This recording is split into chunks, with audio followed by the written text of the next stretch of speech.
Hi, I'm Aisha. You are watching Educational Hub.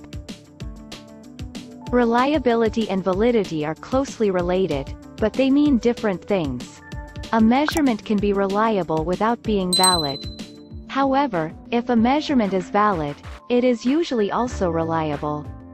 First, we need to understand the both terms. First, what is reliability? Reliability refers to how consistently a method measures something. If the same result can be consistently achieved by using the same methods under the same circumstances, the measurement is considered reliable. For example, you measure the temperature of a liquid sample several times under identical conditions. The thermometer displays the same temperature every time, so the results are reliable.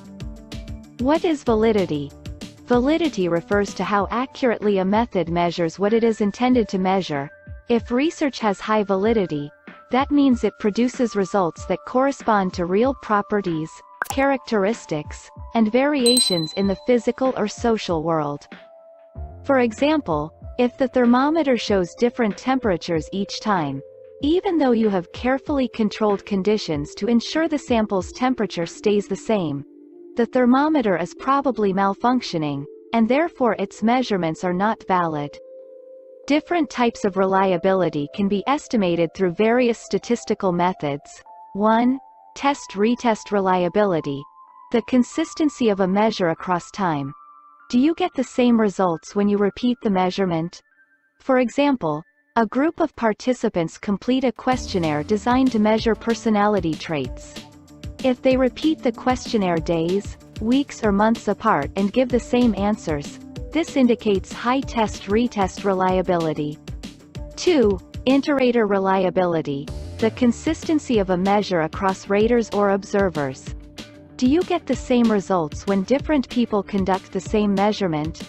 For example, based on an assessment criteria checklist, 5 examiners submit substantially different results for the same student project. This indicates that the assessment checklist has low inter-rater reliability. 3. Internal consistency. The consistency of the measurement itself. Do you get the same results from different parts of a test that are designed to measure the same thing? For example, you design a questionnaire to measure self-esteem. If you randomly split the results into 2 halves, there should be a strong correlation between the 2 sets of results. If the 2 results are very different, this indicates low internal consistency. The validity of a measurement can be estimated based on 3 main types of evidence. Each type can be evaluated through expert judgment or statistical methods. 1. Construct validity. The adherence of a measure to existing theory and knowledge of the concept being measured. For example, a self-esteem questionnaire could be assessed by measuring other traits known or assumed to be related to the concept of self-esteem, such as social skills and optimism. Strong correlation between the scores for self-esteem and associated traits would indicate high construct validity. 2. Content validity. The extent to which the measurement covers all aspects of the concept being measured. For example, a test that aims to measure a class of students' level of Spanish contains reading, writing and speaking components, but no listening component.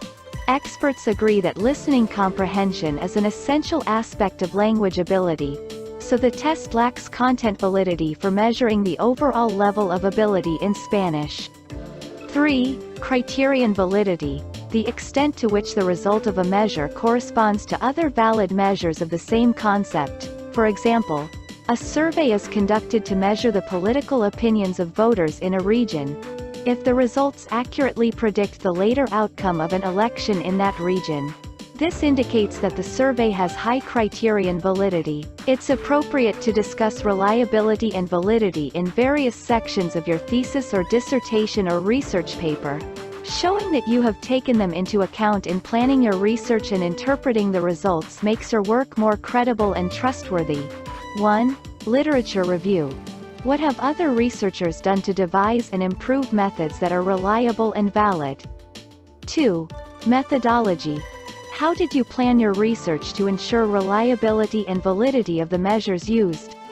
This includes the chosen sample set and size, sample preparation, external conditions and measuring techniques. 3. Results. If you calculate reliability and validity, state these values alongside your main results. 4. Discussion. This is the moment to talk about how reliable and valid your results actually were. Were they consistent? And did they reflect true values? If not, why not?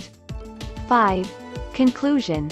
If reliability and validity were a big problem for your findings. Thank you for watching. Like, share and subscribe my channel for more informative videos.